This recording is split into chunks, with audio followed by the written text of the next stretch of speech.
a little talk about YouTube etiquette. Okay.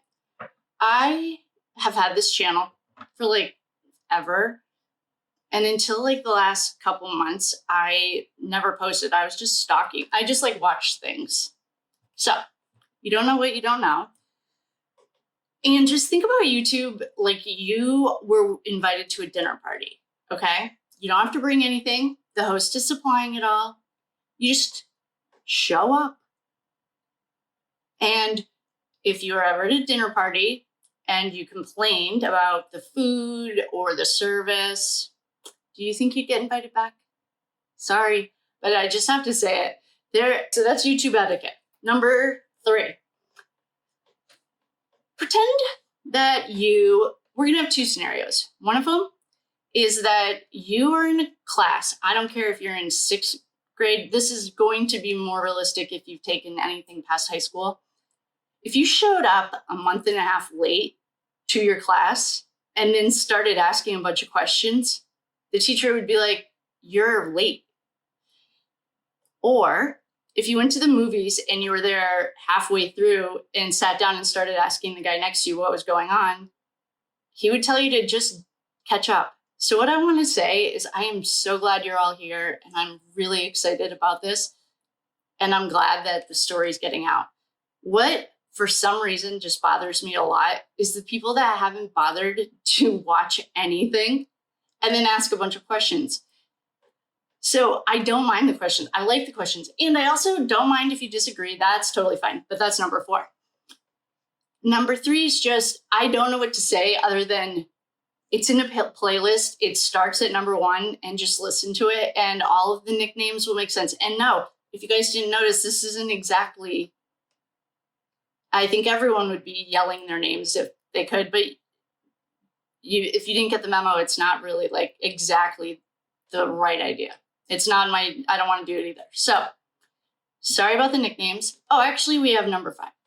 So the next thing is, if you've never channeled or been around someone who's channeled, what you're doing is you are going between dimensions. So in the 3rd dimension, we still have to use our voices because we can't intuitively understand, like animals. When you see a herd of animals in the field, they don't yell at each other to figure out what's going on. They can intuitively know what's going on.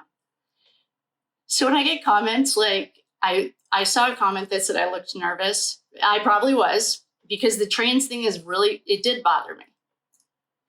I forgot to call that girl actually and ask her. And if you're in the trans community, that's like saying you have a white brother-in-law. Like, okay, you're not in the trans community if you were around it. I'm asking specifically. That was that. So then the next thing that I wanted to bring up, we had YouTube etiquette, the Ethan timeline, and showing up late to a movie or a class and then asking a bunch of questions. Like, I don't know how to make it any easier. It's in a playlist that starts at 1. So please just do that. I don't know what else to say. We can't have, I did think about how we could do a decoder for the nicknames, and that defeats the whole purpose. Like, no, I'm not printing all of that and putting it out into the ethers. That's like, no. There's a reason we have a nickname, so I'm not going to print them and put them out there. But I do appreciate the interaction. I just got frustrated. I feel like one of my old professors who's just, I did the work, do the work. It's not even work. So I hope that didn't come off. Oh, actually, one more thing. I saw someone in the comments. I thought this was pretty cute, but she said that not all sororities and fraternities buy their friends, which completely defeated the purpose of why athletes we're D1 athletes, so we're going places, made fun of the Greek system. We didn't have to pay a semester fee to hang out at the house. We had our own house. So the difference is you pay to be in the Greek system, and if you're an athlete, they pay you to be there. And apparently I'm still a little snobby about it, and it's, sorry. Like, I don't know what to tell you. That's how I feel about that. And that's my opinion. And if all of a sudden the Greek system's free, then I'll change my mind, but it's not. So that's fine. And UNH was one of the biggest party schools and the best business school in the nation. That's not Ivy. So, and D1. So it was a good school. And we had fun and we learned a lot. And if you don't pay to be a part of the sorority or the fraternity, then you're not paying for friends. If you do pay, which I know you do, per semester, the simple conclusion is you're paying for your friends.